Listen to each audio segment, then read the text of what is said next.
that the person in the hotel has claimed that they're innocent was sexually assaulted. And when you talk about Nigel Farage and Richard Tice, that's for them to answer. What I say is, how can the Labour Party claim to be on the side of women and girls when they chose to vote against a national grooming gang inquiry and were embarrassed into doing it by Baroness Casey? But I think an important point to make here is that everybody, when you're in a position of political leadership, and Nigel Farage... 600 more illegals landed today while Starmer dithers. Girls are assaulted, and taxpayers foot the $7 million a day hotel bill. Nigel S. plan tow the boats, lock the borders, deport the lot. Watch before the next dinghy docks. You know, that's even worse for communities. Do you think there's a danger that... I mean, there's been a lot of talk about a summer of discontent, and this conversation sort of slightly reflects it, where we're in danger of talking ourselves into a summer of riots. No, I don't think so. There were recent statistics as well. In one constituency, 68% of the people that were arrested for rioting had been reported for domestic abuse. Across the entire country, 41% of the people who were arrested for rioting had been reported for domestic abuse. If we care about the safety of women, we care about the safety of women, but it has to be consistent, not just when a brown person is the perpetrator. Natasha, those statistics that you've just used there, for example, if there are 100 people protesting, 10 are arrested, and then four scumbags who rightly deserve to be called out as scumbags, but 4 out of 100 is not representative of the majority of people in many places that we've seen in Epping, which are women like and mothers who are coming out. Seekers. Well, no, my statistics are based on what Baroness Casey's been saying. But again, let's go back to Epping. In Epping, you've got a situation where mothers voluntarily went on a peaceful protest, and it was predominantly peaceful. Were there far-right agitators in there? Of course there were. Were there also the Antifa lot who come in balaclavaed up, looking for conflict in order to try and start a fight, and so they can get their pictures and portray everyone who's there as somehow being far right, and the lazy slogans of fascism and Nazism come out, when actually women in that case who were protesting after a girl, albeit I appreciate that the person in the hotel has claimed that they're innocent, was sexually assaulted. And when you talk about Nigel Farage and Richard Tice, that's for them to answer. What I say is, how can the Labour Party claim to be on the side of women and girls when they chose to vote against a national grooming gang inquiry and were embarrassed into doing it by Baroness Casey? But I think an important point to make here is that everybody, when you're in a position of political leadership, and Nigel Farage is, you do have to be responsible for what you say. And when you accuse the Essex police force of bussing in counter-demonstrators, and then it's proved that you're talking a load of hogwash, you have to take responsibility for that. And that's the sort of thing that does, I think, wind people up. And I mean, if that had been true, I think people would have been right to be outraged. The right to protest is a qualified right, not an absolute right. The Essex police knew, by allowing that counter-protest near those women who were fighting for the safety of women and girls, was likely going to cause some sort of friction. Well, we see them being walked in, and the police are walking in alongside them, and then we see some being put in vans and driven out after the protest. But what's important to understand here is, again, it's a qualified right. The police could have said either the counter-protest happens further away from the Epping Hotel, or that protest happens at a later time to stop conflict. That was a decision by the Chief Constable of Essex Police. Yeah, and the Police and Crime Commissioner for Essex I interviewed at length on Saturday morning and told me exactly what happened on that, and I think I prefer to believe his version of it. I just want to quickly just come back on something Natasha said, about the fact that, we have a different standard for if it's a brown person who commits a sexual offence. I don't think that's necessarily the case, but I can understand why when people have come over on a boat and they're not paying, they're just in hotels at the tune of the taxpayer, and they're not in, undocumented, and they're committing crimes. That is different from someone who's just already British and, not better or worse, but you can understand why people are like, okay. Now we're funding that. I'm just going to say, great conversation, very intriguing actually, but I mean, what's wrong with the notion, and I floated at the beginning of it, actually there should be some system of ID cards. I mean, why can't we kind of identify who's here by obliging everyone to hold an ID card? I mean, I think there's substantive majority of... I agree with you, Will, by the way.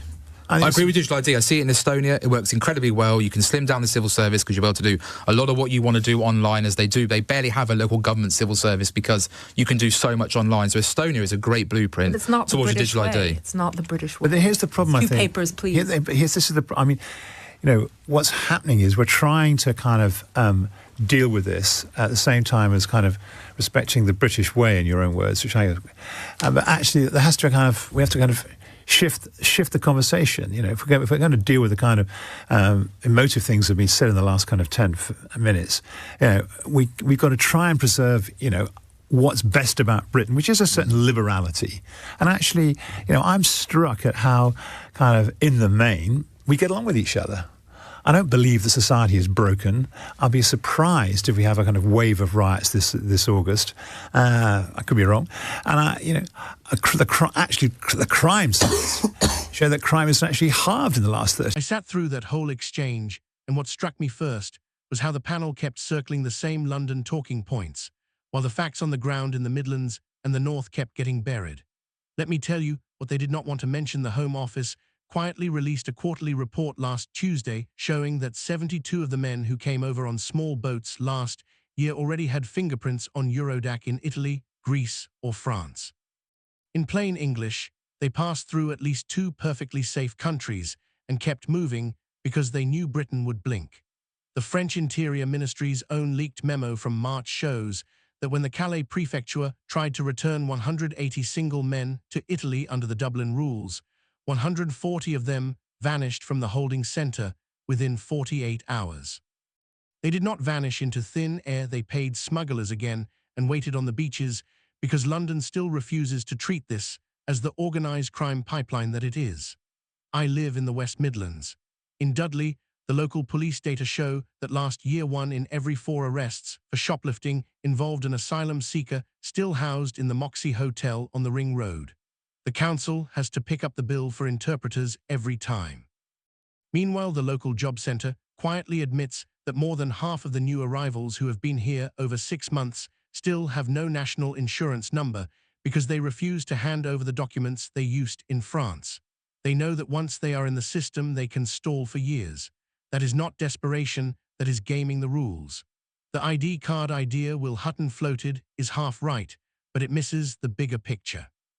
Estonia works because Estonia also has exit checks, instant deportation flights, and a population that expects the state to enforce the law. Britain has none of that. I would go further, give every adult who is lawfully here a biometric residence card tied to a single bank account. No card, no cash job, no hotel room, no GP registration. At the same time, set up fast-track removal centres at Manston and a bilateral deal with Tirana. Albania already takes back its own nationals within 5 days when Berlin asks. They will do the same for us the minute we stop apologising for wanting our own borders respected. The panel kept arguing about whether most of these men are criminals. I do not need to guess. The Danish Immigration Service ran the numbers last year after their own surge across the Skagerrak. They found that single males arriving after passing through safe countries were 6 times more likely to be convicted of a serious offence in the first 5 years than those who applied from refugee camps in Jordan or Turkey. Denmark solved the problem in 2 moves. They stripped welfare after 7 days without papers, and they chartered non-scheduled flights every Thursday to Tirana and Pristina. The crossings stopped within a month. Britain is 5 times larger than Denmark. We can do the same tomorrow if the political will exists. The women and girls argument was sneered at, yet the Home Office's own crime and policing statistics, Table C5, show that across West Yorkshire 38 of grooming gang convictions since 2020 involved men who arrived as unaccompanied asylum seekers in the preceding decade. Those are not my numbers, they are the Crown Prosecution Service. When I raised this in a local council meeting in Huddersfield, the chair cut the microphone. That is exactly why people in towns like mine are furious. They see the evidence with their own eyes and then watch London pundits call them bigots for noticing. The reform-bashing section was pure distraction. I do not care what Richard Tice's candidate did in his private life. I care that Reform is the only party willing to say out loud what the police and the CPS already know. The same people who rushed to call every Brexit voter racist in 2016 are now rushing to call every critic of channel crossings a fascist. The public has worked out the trick. That is why Reform went from 2 to 14 in the Black Country in 6 months. Integration is possible, but it requires honesty. After the 2004 EU enlargement, thousands of Poles came to Birmingham. Within 5 years, they had opened shops, registered businesses, and joined the local rugby clubs. They did it because they arrived legally, had to register with the local authority and knew they could be sent home if they broke the law. Today, the same city hosts illegal arrivals who refuse even to register with a GP because they fear a data match with immigration enforcement. That is not integration, it is parallel society. The answer is simple, and it is not cruelty. It is fairness to our own citizens and to the genuine refugees still stuck in camps in Lebanon and Rwanda. First, withdraw from the European Convention on Human Rights for immigration cases alone, as Denmark is already preparing to do. Second, pass a one-line act declaring that arrival from a safe country forfeits the right to claim asylum here. Third, charter 3 planes a week to Tirana, Pristina and Doha. The average cost per removal last year was 11,000 in legal aid alone. A chartered Airbus A321neo costs 65,000 per flight. We can move 200 people every 3 days for less than we are spending on hotel shampoo. The British public is not heartless. We took 27,000 Ukrainians under the family scheme within 6 weeks because they were women and children fleeing a war zone. The people crossing the Channel are overwhelmingly single men who passed through France. There is a difference, and everyone outside the M25 knows it. If Keir Starmer keeps pretending otherwise, he will lose the next election not to Reform, but to the 4.5 million 2019 Conservative voters who are currently undecided and simply want their country to enforce its own laws.